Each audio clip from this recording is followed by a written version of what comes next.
Hi everyone, in this video I will be rebuilding my Delta belt sander because it wasn't working properly. I began disassembly by removing the work table and then the dust shroud. I used a nail punch and a hammer to remove the sanding disc from the primary shaft because the set screw had completely destroyed the end of the primary shaft. Then just continue unscrewing all of the pieces that are holding everything to the base of the sander so that you can remove the belt portion of the sander.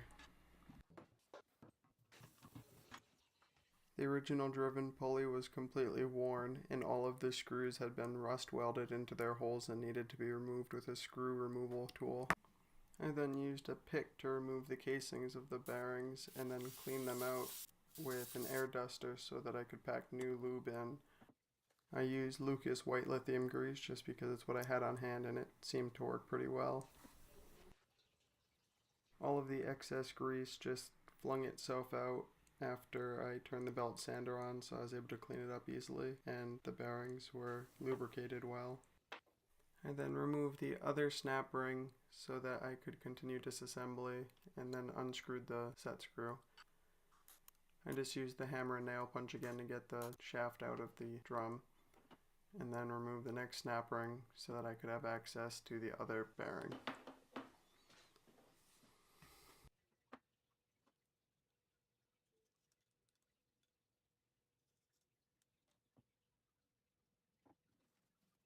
Here are the original snap rings. One of them had snapped, so I had to go to Lowe's and buy a new set, and these are just 1/2 inch exterior snap rings. Here's the original bearing. You can see that all the grease has burned out, and on the inside it has gummed up pretty bad. And here's the original primary shaft, which was scratched up and pretty worn. But I did have a replacement on hand that my dad ordered a while back. To put the primary drum back on the primary shaft, you just have to use a little bit of force and get it back over the area where the set screw will lie. And the set screws for both the primary drum and the 6-inch disc are in line, so you can use the location of the set screws to know that you're in the right spot. Then you just reassemble everything. I ended up replacing all the screws that had been stripped and then re-tapped all the holes as well.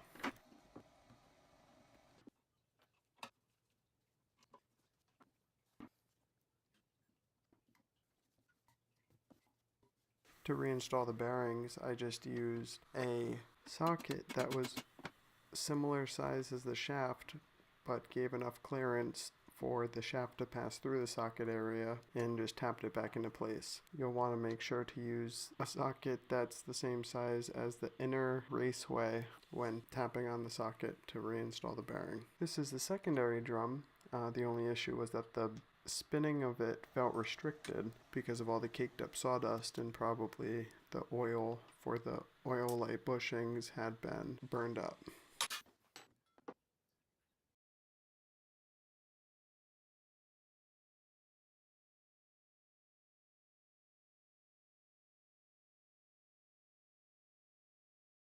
So again, I just removed the snap rings and then I removed the rubber collar on either side of this spindle.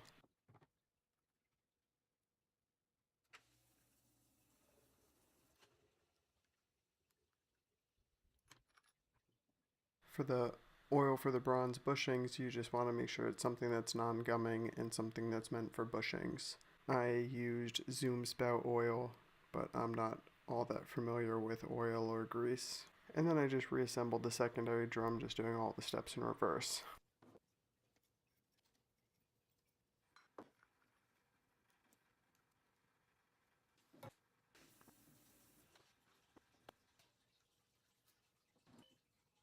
For this area, the secondary drum is held in place with a spring, and to compress the spring I just used a clamp so that I could get the screws back into the position.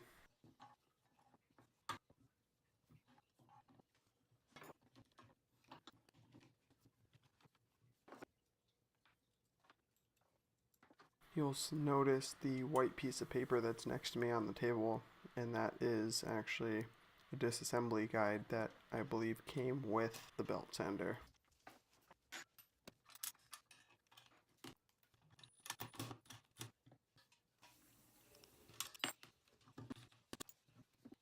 Here I'm just making sure that everything moves freely but is under the correct tension.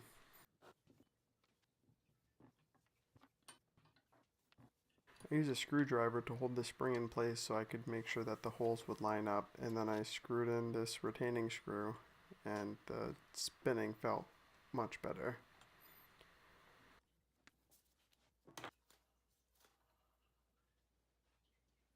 For the base and the motor, I just took everything apart and kind of just cleaned it up with an air duster and a rag.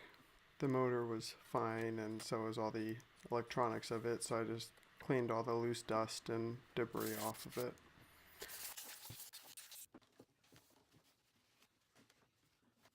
And then for the reassembly, you'll just want to put everything back together in reverse order, making sure to tension everything down properly.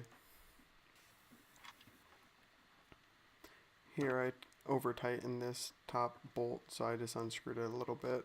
You want it to be snug, not too torqued down. And then to get the pulley back on, I again used the socket, but this time I used a deep socket so that I could make sure to get the pulley in the correct position.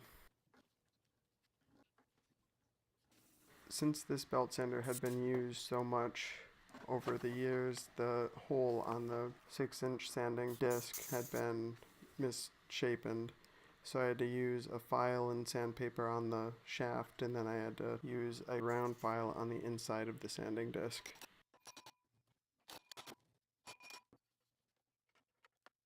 I then cleaned up all of the years of abuse on the sanding disc with sandpaper ranging from 220 grit up to 1500.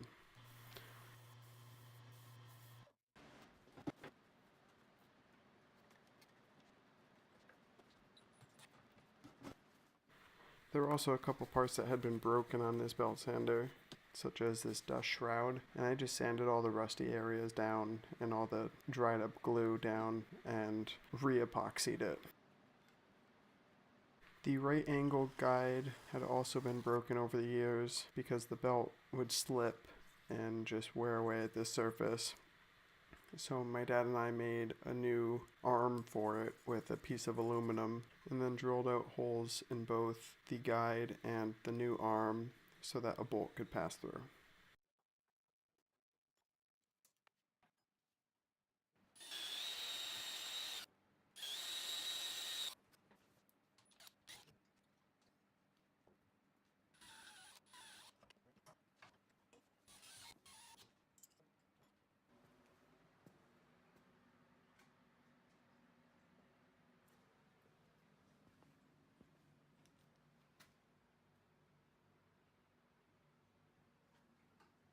Continuing reassembly, you want to put the bottom 2 plates on.